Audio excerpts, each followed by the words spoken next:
Hello everyone, welcome back to another video. और इस video में हम बात करने वाले हैं लक्ष्मीबाई कॉलेज, जो कि यूनिवर्सिटी ऑफ दिल्ली के अंदर आता है। उसके अंदर जो रिक्रूटमेंट निकली हुई है उसके बारे में हम इसमें बात करने वाले हैं।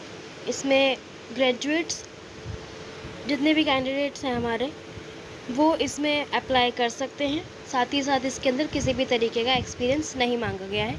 और इसकी जो आपकी जॉब पोस्टिंग होगी वो लक्ष्मीबाई कॉलेज के अंदर ही होगी। तो वीडियो को स्टार्ट करते हैं without wasting any single moment.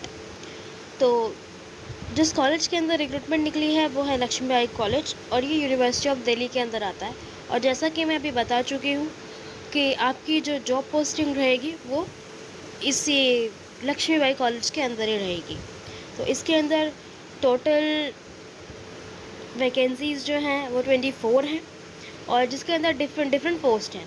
Librarian assistant, lab assistant, junior assistant, library attendant, lab attendant, home science, computer, दोनों ही हैं इसमें। तो एक एक करके इस वैकेंसी के बारे में डिस्कस करते हैं। तो सबसे पहले इसको अप्लाई कैसे करना है। तो अप्लाई करने के लिए DU का एक नॉन टीचिंग का पोर्टल है, जो कि इस नोटिफिकेशन में उसका लिंक दिया हुआ है। नोटिफिकेशन को मैं अपने डिस्क्रिप्शन में पिन कर दूंगी। साथ ही साथ जो ऑनलाइन एप्लीकेशन करने का लिंक है उसको भी मैं डिस्क्रिप्शन बॉक्स में डाल दूंगी, जिससे आप वहां से ही आपको डायरेक्ट लिंक मिल जाएगा। तो अब जानते हैं एक एक करके सभी क्वालिफ़िकेशंस को। तो जो पहली पोस्ट है हमारी वो लाइब्रेरियन की है, जिसमें मास्टर्स मांगी हुई है लाइब्रेरी साइंस के अंदर।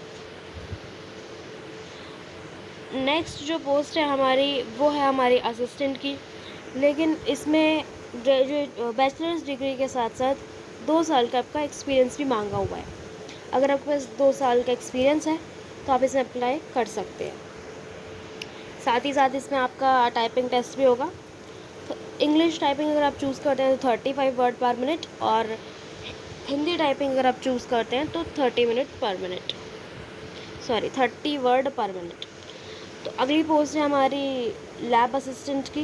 लैब असिस्टेंट की जो पोस्ट है उसमें बैचलर्स डिग्री मांगी हुई है, साथ ही साथ 2 साल का एक्सपीरियंस भी है। नेक्स्ट पोस्ट है हमारी जूनियर असिस्टेंट की। इसके अंदर बैचलर्स डिग्री मांगी हुई है और इसमें किसी भी तरीके का एक्सपीरियंस नहीं है। तो जितने भी ग्रेजुएट्स हैं वो इस पोस्ट के लिए अप्लाई कर सकते हैं, और जितनी भी फीमेल्स हैं उनके लिए ये जो फॉर्म है वो बिल्कुल फ्री है। बाकी जिनकी कैटेगरीज़ हैं, कैटेगरीज अगर आपकी कोई होती है तो आपके कितने चार्जेस लगते हैं, कितनी फ़ीस है, वो भी हम इस वीडियो में आगे डिस्कस करने वाले हैं। नेक्स्ट जो पोस्ट है वो है हमारी लाइब्रेरी अटेंडेंट की, जिसके अंदर +2 यानी कि आपकी 12th होनी चाहिए। साथ ही साथ आपके पास सर्टिफिकेट कोर्स होना चाहिए लाइब्रेरी साइंस का। देन उसके बाद बात करते हैं लैब अटेंडेंट की। तो लैब अटेंडेंट के लिए आपके पास साइंस स्ट्रीम से 12th की हुई आपके पास होनी चाहिए, या फिर 10th में आपके पास लेबोरेटरी टेक्नोलॉजी का एक सब्जेक्ट होना चाहिए। अब बात कर लेते हैं इसके फ़ीस स्ट्रक्चर की। तो जैसा कि इन्होंने ऑलरेडी मेंशन किया हुआ है कि PWD कैंडिडेट्स और वुमेंस के लिए ये जो फॉर्म है वो बिल्कुल फ्री है। देन उसके बाद बात करते हैं अनरिज़र्व्ड के लिए। अनरिज़र्व्ड के लिए 1000 रुपीज़ फ़ीस है, हर पोस्ट की अलग अलग होगी, ईच पोस्ट की। देन उसके बाद OBC और EWS के लिए 800 है, और SC/ST कैंडिडेट्स के लिए 500 है।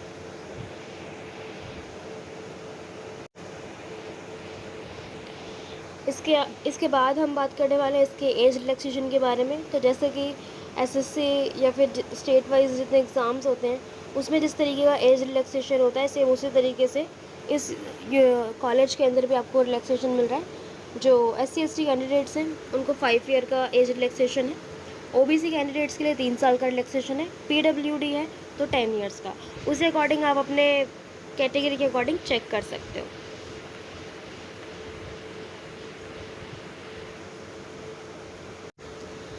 पेज नंबर 12 से किस तरीके का एग्ज़ाम होगा, एग्ज़ाम पैटर्न क्या होगा, वो सब कुछ इसमें बताया हुआ है। जो मैक्सिमम इसमें एप्लीकेशंस आएंगे वो जूनियर असिस्टेंट की पोस्ट के लिए आएंगे। क्योंकि उस जूनियर असिस्टेंट की पोस्ट में किसी भी तरीके का एक्सपीरियंस नहीं मांगा हुआ है। तो पेज नंबर 18 पे जूनियर असिस्टेंट का सिलेक्शन प्रोसेस गिवन है। तो इसके अंदर सबसे पहले आपका एग्ज़ाम होगा MCQ, जिसके अंदर जीके, रीजनिंग, मैथ्स और आपके administration of higher education institute, इससे 150 क्वेश्चन आएंगे जो कि 300 मार्क्स के होंगे।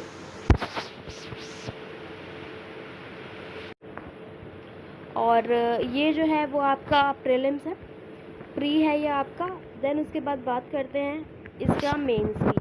तो मेंस में इसमें डिस्क्रिप्टिव का पेपर होगा, जिसमें basic knowledge of constitution of India मांगा हुआ है। साथ ही साथ इसमें एक्ट्स यूनिवर्सिटी ऑफ दिल्ली के वो चीज़ें, उन चीज़ों के बारे में आपको नॉलेज होनी चाहिए। डिस्क्रिप्टिव का पेपर है तो ऑब्वियसली क्वेश्चंस वगैरह आएंगे, उसमें आपको मैक्सिमम लिखना ही होगा। और ये जो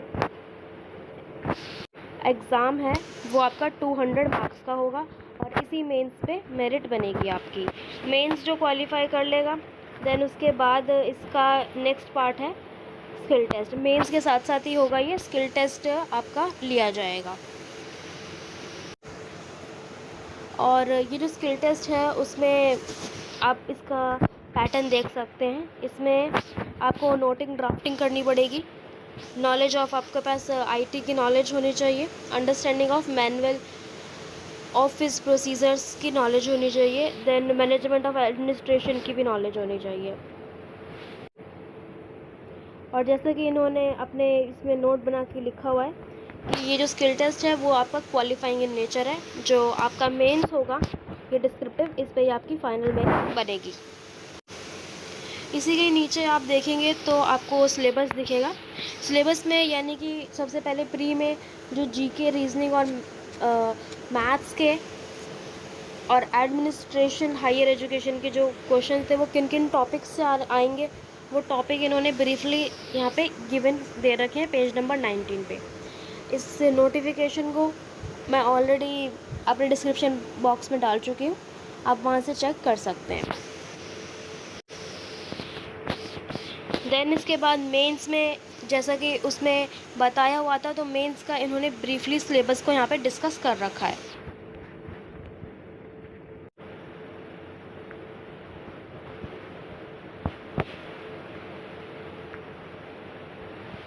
और आगे इसी तरीके से सारे एग्ज़ाम्स का एग्ज़ाम पैटर्न कैसा होगा, कितने क्वेश्चंस होंगे और सिलेबस गिवन दे रखा है। तो अगर आपके भी इसके अंदर एलिजिबिलिटी क्राइटेरिया है और आप ग्रेजुएट हैं तो इस वैकेंसी को फिल करना बिल्कुल भी ना भूलें, क्योंकि ये एक सेंट्रल लेवल की जॉब है। साथ ही इसकी जो पोस्टिंग है वो दिल्ली में होनी है। और जितने भी गवर्नमेंट एस्पिरेंट हैं उनका ये ड्रीम होता है कि उनको उनकी जो गवर्नमेंट जॉब है वो दिल्ली में मिले। तो उन सभी के लिए ये गोल्डन अपॉर्चुनिटी है। अगर इस नोटिफिकेशन के रिगार्डिंग कोई भी डाउट हो तो आप कमेंट सेशन में पूछ सकते हैं। वीडियो पसंद आई हो तो वीडियो को लाइक और चैनल को सब्सक्राइब करना ना भूलें। और इसी तरीके के अपडेट्स के लिए चैनल को सब्सक्राइब ज़रूर कर लें। तो मिलते हैं अब एक और नई वीडियो के साथ। Bye bye and take care.